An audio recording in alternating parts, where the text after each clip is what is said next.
কবরস্থান নয়, এ যেন এক খেলার মাঠ। প্রতিবেদন মামুন হোসেন, ঢাকা। রাজধানীর জুরাইন কবরস্থানের একটি অংশ জমে উঠেছে খেলাধুলায়। এলাকার আশেপাশে কোথাও খেলার মাঠ না থাকায় প্রতিনিয়ত জুরাইন কবরস্থানের ভিতরে তারা বেছে নেয় খেলাধুলার জন্য মাঠ হিসেবে। আবার দেখা গেছে অনেকে আসে কবরস্থানে বিকেলবেলা হাঁটতে, আবার অনেকে আসে আত্মীয় স্বজনের কবর জিয়ারত করার জন্য, আবার কেউ আসে চিরবিদায় দিয়ে কবরস্থানে দাফন কাফন করার জন্য। হ্যাঁ, এই কবরস্থানে আপনারা কেন খেলতে আসছেন, কেন খেলেন? কারণ আমাদের কোনো মাঠ নাই, তার জন্য আমরা এই কবরস্থানে খেলি। কোনো খেলার মাঠ নেই? না, অনেক চেয়ারম্যান, নতুন চেয়ারম্যান এসেছিল, বলেছিল আমাদের আশা দিছে মাঠ বানিয়ে দিবে, মাঠ বানিয়ে দেন একা, খালি বলছি। আর এক চেয়ারম্যান এসে বলছে মাঠ বানিয়ে দিবে আর দেন, এরপর আরেক চেয়ারম্যান এসে বলতে বলতে আর মাঠ বানিয়ে দেন এখন যদি। আমরা তার জন্য এই কবরস্থানে খেলি। কবরস্থান এখানে আপনাদের কর্তৃপক্ষ কোনো নিষেধ করে না যে এখানে খেলা যাবে না, খেলেন না? হ্যাঁ, নিষেধ করে, সপ্তাহে এক দুই দিন, আবার তো সবাই তার মানে না। তবে অনেকে আবার অভিযোগ করেছেন খেলাধুলার কারণে কবরস্থানের সম্মানহানি হয়। অধিকাংশ বলে কবরের ওপর পড়ে। আচ্ছা, কবরস্থান তো খেলার জায়গা না, আমরা সকলে জানি। এখানে কবরস্থানে এখানে খেলা হচ্ছে, আপনারা কিভাবে দেখছেন? এটারও তো এখন তো এটা লোকাল মাঠ বানায় ফেলাইছে, এটা কবরস্থান কেমনি মনে করবো না। একটা মানুষ লাশ নিয়ে ক্রিকেটে বল পরে মানুষের জিয়ারত করতে হলে অনেক সমস্যা। এটার অনেকবার বলা হয়েছে থানার থেকে, ওই যে বর্তমান যে স্যারের বন্ধু, আমি অনেকবার বলছি, সে পুলিশও আনাইছে। মানুষ এই যে খেলার বিনোদনটা কবরস্থান না বিনোদন আমি বুঝি না কিছু। একটা মানুষ ডেড বডি লইলে যে বলা হ্যাঁ মাথার উপর দা লাগে। সেখান থেকে তারা অপবিত্রতা অসম্মান ভাবে নিয়ে আসে এবং পায়ের ছাপের কারণে কবর ও অধিকাংশ ক্ষতিগ্রস্ত হচ্ছে জানিয়েছেন তারা। কবর কর্তৃপক্ষের নিষেধ থাকলেও তারা মানছে না। কবরস্থানে খেলতে একটা বল আইসা কবর যাই পরে, আবার কবর জিয়ারত করতে গেলে মানুষের শুলে পরে। যেমন আমার বাপ মার কবরই আছে, আমি কাম করে দেখিয়েছি, আমার বাপ মার কবর আছে, আমি এনে জিয়ারত করতে খারাইছি, একটা ভল আসলে রূপে পড়ে, একটা মহিলা মানুষ সাইডে চলে গেছে, ওই মহিলা মানুষের উপরে ভলটা পড়ে। তো ওদের আমরা নিষেধ করছি, কারণ ওরা যদি না শুনে তার আমাদের কিছু করার নেই।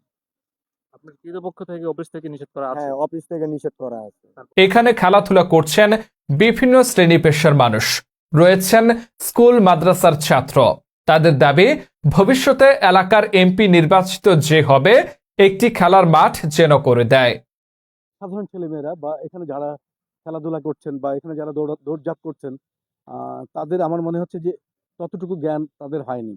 তারা সেই অভিজ্ঞতা অর্জন করেনি, জ্ঞান অর্জন করেনি। যে জন্য এটার দায়িত্বে যারা আছেন অথবা মুরব্বী আলেম যারা আছেন, ওনারা যদি এই বিষয়টা নিয়ে কবর কি, কবরের উপর কি করা উচিত, কি করা উচিত না, আসলে এর উপর আলোচনা করলে ছেলে মেয়েদের নতুন যে জ্ঞান অভিজ্ঞতা সেটা তাদের হয়ে যাবে। আর আমরা জানতে এসেছি যে এখানে যে খেলাধুলা চলছে কবরস্থানের ভিতরে, হ্যাঁ, এই খেলাধুলার কারণে অনেকে অভিযোগ করেছে লাশ নিয়ে আসতে তাদের গায়ে পড়ে, কেউ অনেকে মা বোনরা হাঁটাচলা করে বিকেলবেলা, তাদেরও গায়ে বল লাগে, এবং কি কবরস্থানে কবর যায় বল পড়লে কবর বল আনতে যায় অনেক কবর ক্ষতিগ্রস্ত হচ্ছে, ভেঙে যাচ্ছে। এটা আপনারা অফিস থেকে কিভাবে দেখছেন? কোনো নিষেধাজ্ঞা আছে কিনা আপনার অফিস থেকে? হ্যাঁ, নিষেধাজ্ঞা। আমি মোহাম্মদ আমিন ইসলাম বলছিলাম, জুরান কবরস্থান মহড়া ইনচার্জ। জুরান কবরস্থান মুরাদপুর দরপুর 3টা দায়িত্ব আছে। এখানে বিষয় হচ্ছে, আসলে আমার এই জুরান কবরস্থান হচ্ছে 17.60 একর জায়গা অবস্থিত। হ্যাঁ, তো এই এত বড় বিস্তীর্ণ জায়গার ভিতরে আমার প্রহরী হচ্ছে তিনজন প্রহরী। হ্যাঁ, মালিকানা প্রহরী হচ্ছে আমার 3 জন।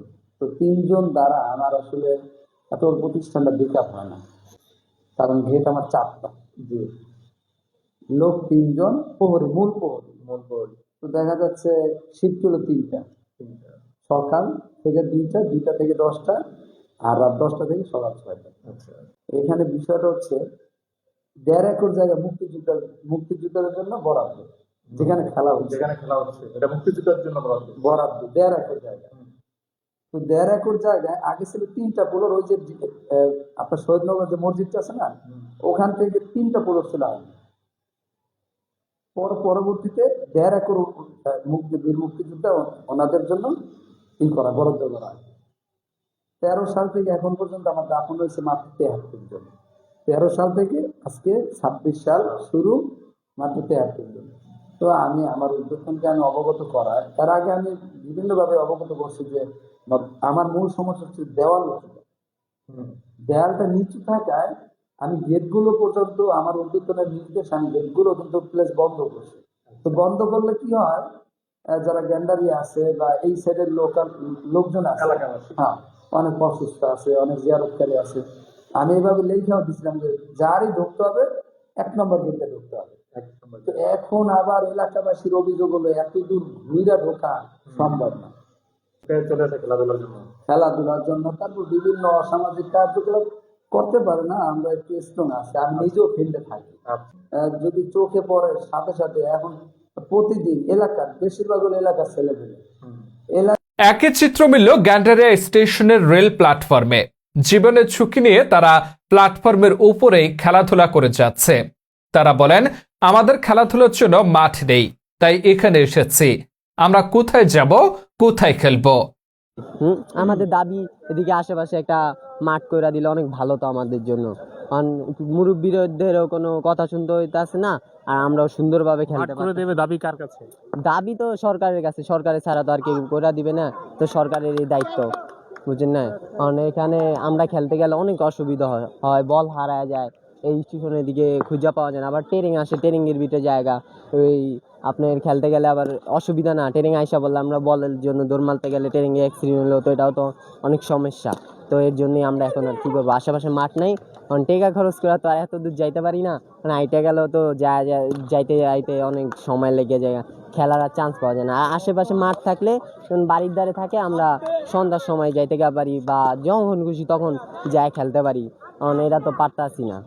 নির্বাচনের আগে সবাই আশ্বাস দেয়, কেউ খেলার মাঠ করে দেয় না, এবং দাবি করেন সামনে নির্বাচনের পরে এলাকায় সংসদ সদস্যর কাছে দাবি একটি খেলার মাঠ আমাদেরকে উপহার দেওয়ার জন্য, এবং অভিযোগ করেছেন ট্রেন যাত্রীরা।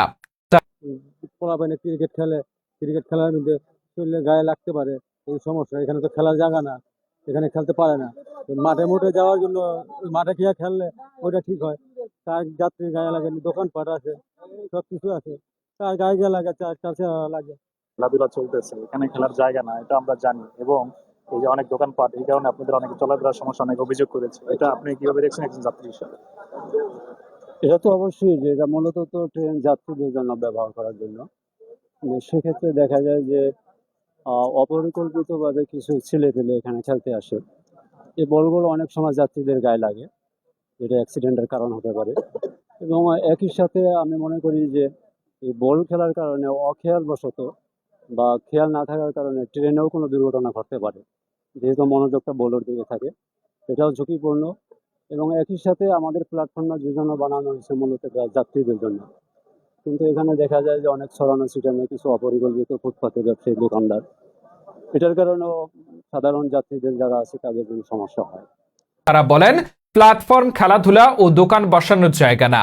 এখানে খেলাধুলা ও হকার্স দোকান বসার কারণে যাত্রীদের ট্রেনে ওঠানামার অনেক সমস্যা হয়, এবং অনেক বল ট্রেন যাত্রীদের শরীরে পড়লে তারা আঘাতপ্রাপ্ত হন, এবং অনেক বয়স্ক মানুষ প্ল্যাটফর্মে হাঁটতে গেলেও খেলাধুলার এবং কিছু হকার্স দোকান বসার কারণে হাঁটতে পারেন না।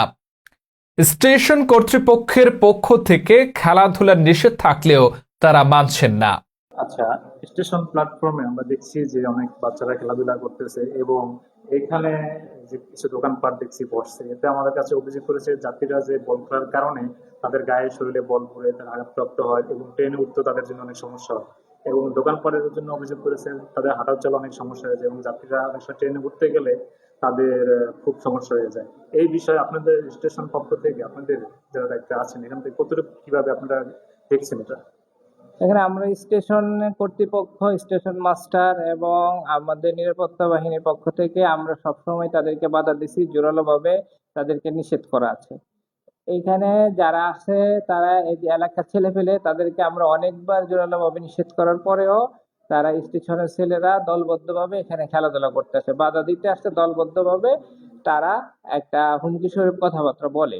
এই ধরনের সমস্যার আমরা সম্মুখীন হচ্ছি, এবং সমস্ত দোকানপাট এবং এর জন্য উচ্ছেদ অভিযান আমরা সবসময় অব্যাহত রাখছি। এবং আমাদের এইখানে নিরাপত্তা সদস্য এবং লোকবল কম থাকার কারণে ঠিক আছে, ও আমাদের কিছুটা আমাদের ব্যাহত হচ্ছে। ঠিক আছে, তো আমরা এটা জোরালোভাবে নিষেধ করতেছি এবং সবসময় আমরা নিষেধ করে আসতেছি।